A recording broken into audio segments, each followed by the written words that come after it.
مساء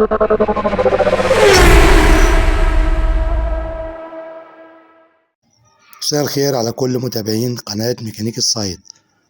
فيديو النهاردة عن البوجيهات. أسئلة كتيرة جاتني بخصوص البوجيهات. عربية بتاكل بوجيهات كتير، أو في سؤال تاني إن العربية ممكن أركب البوجيه جديد العربية ما بتحسش بيه. هنتابع مع بعض الشرح، بس ركز معايا شوية، ويا ريت تعرفني في الكومنتات حضرتك بتتابعني منين، وهل قناتي مفيدة ليك أو لأ، تفرق معايا. أنا عندي سببين بيبوظوا معايا البوجيه. أول سبب، لو عندي المكنة خفيفة في الشمبر تطلع زيت على البوجيه تعمل عازل على طول، البوجيه هيبوظ ويعمل عازل، الشرز بتاعه مش هيشتغل. تاني حاجة، لو انا عندي الكربيراتير بيرمي بنزين كتير جامد، طاقم اصلاح وحش فيه، او لو في نفس من جوان من اكسو الباب، من مسمار الهواء، ايا كان النفس فين، لو في مص هواء من الكربيراتير من اي مكان هتلاقي بنزين زيادة نازل على البستم، مش هتقدر تتحكم فيه من خلال ضبطك للكربيراتير. برضو لازما هينزل بنزين زيادة، برضو هيجي على البوجيه بنزين زيادة، هتلاقي البوجيه باظ في اقرب وقت. عندي الزيت في الشمبر مش هيخلي بوجيهات. لو العربية فيها بنزين زيادة نازل سواء من الكربيراتير طاقم الإصلاح أو مص هواء، يبوظ عندي البوجيه. ده بالنسبة للبوجيهات اللي هي ما بتقعدش معايا وما بتطولش. طيب بالنسبة للسؤال الثاني، لو أنا عندي البوجيه اتغير وبرضو نفس القصة العربية مش حاسة بيه. بداية العربية لما بتكون رصة وتمام تشيل السلك كده العربية تتنفض زي ما حضرتك هتشوف دلوقتي. شغل على المدور بعد اذنك.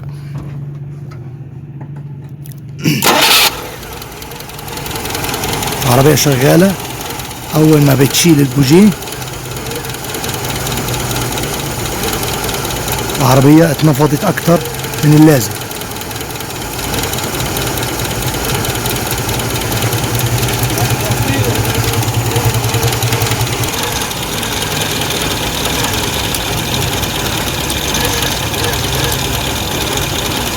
العربية بتتنفض، بس خلاص بطل عمود.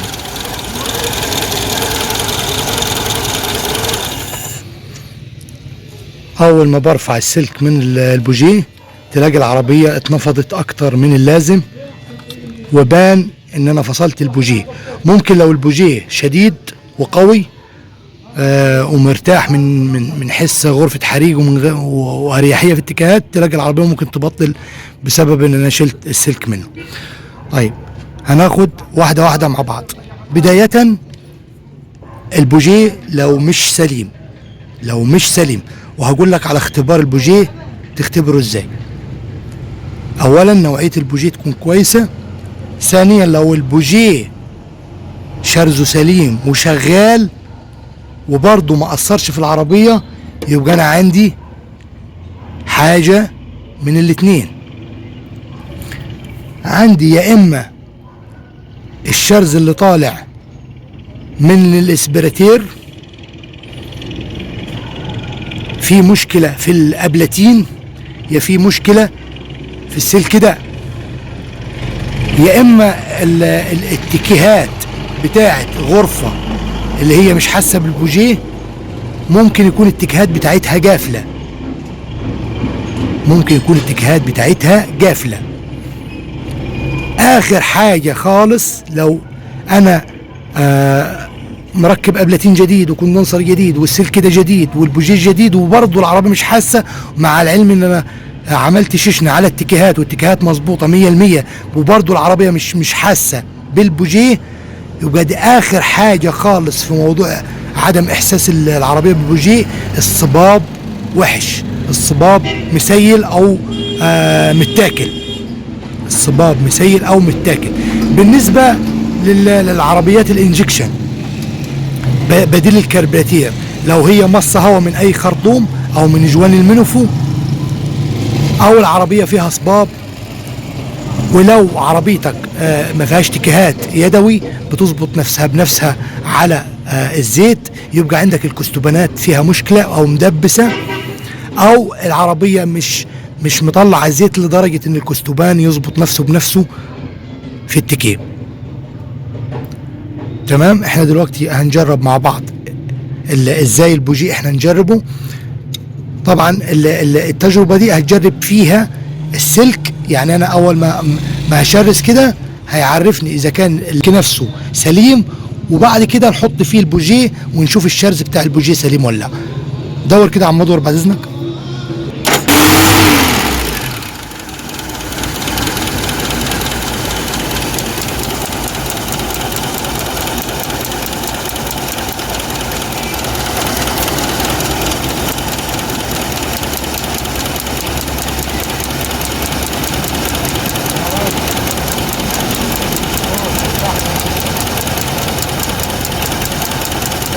بطل على المدور كده. انا ركبت البوجيه، هنشوف الشرز بتاع البوجيه.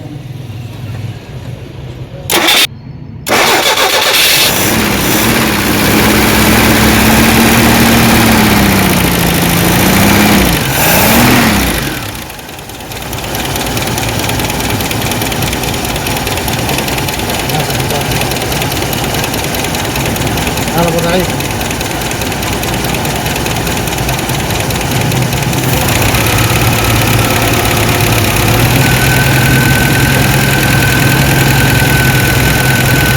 لازم الشرز يكون ازرق ويكون طالع باتجاه الشمعة اللي فوق. تمام. بس خلاص.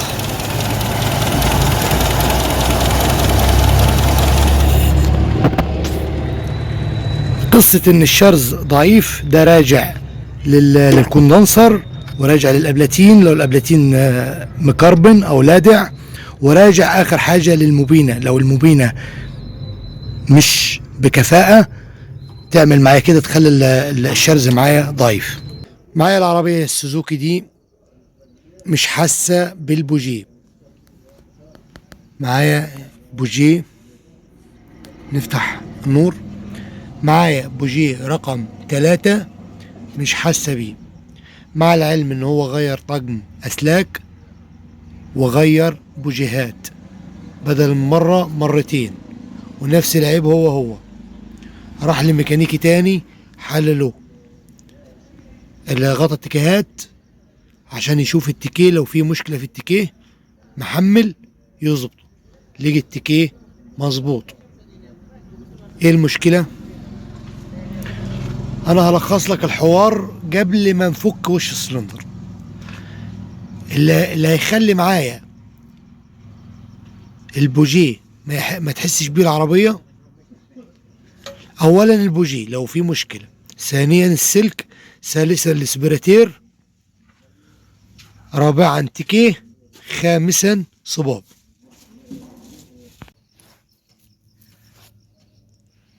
ده الناتج بتاع تعطيل البوجيه. عندي صباب شبه انه مهتوم، العربية دي يا اما اتجرس فيها يا اما سخنت جامد يا اما شدت حاجة من المنفو، تمام. وضع الصباب ده استحالة من رابع المستحيلات ان الغرفة تنتظم ولا تحس بالبوجيه. لازما البوجيه يتلت مهما حطيت بوجيهات، مهما عملت استحالة الغرفة دي تحس بيها العربية، لازم تتلت. يا ريت لو انت جديد في القناة ما تنساش تشترك في القناة وتفعل زر الجرس عشان يوصلك كل جديد، واللايك بتاعك بيشجعني ان انا اعمل فيديوهات مفيدة ليك ولكل الناس. شكرا لكل المتابعين.